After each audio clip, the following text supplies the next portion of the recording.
Hello everyone. There is a good opportunity for civil and mechanical engineering and even environmental engineering graduates, also like a non-technical background also.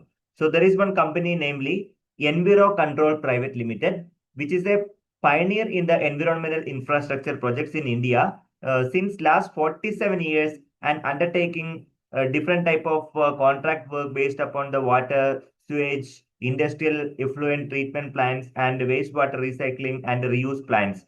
So those who are seeking for the appointment in the domain of BE civil engineering plus ME or MTech environmental engineering with a 5 to 10 years of experience, you can apply for a managerial post. Even there are vacancies for project engineers, those who are done BE civil engineering with 5 to 10 years of experience.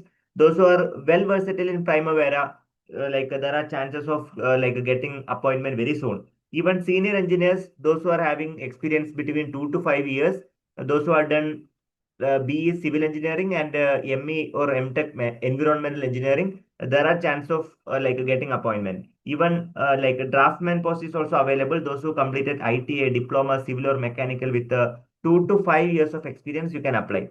Even a non-technical post like a BCom, MCom, those who are done, and with even fresher also you can apply. Okay, send your recent curriculum vitae to this particular mail ID. Okay, mail ID is given. Kindly drop the mail ID with a suitable covering letter. Hard copies will not be accepted. Everything should be online only. Enviro Control Private Limited, which locates at Bengaluru, Surat, and Pune. It's a very good opportunity. Make use of this opportunity. Good luck and wishing you all the very best for the job application. Thank you, everyone.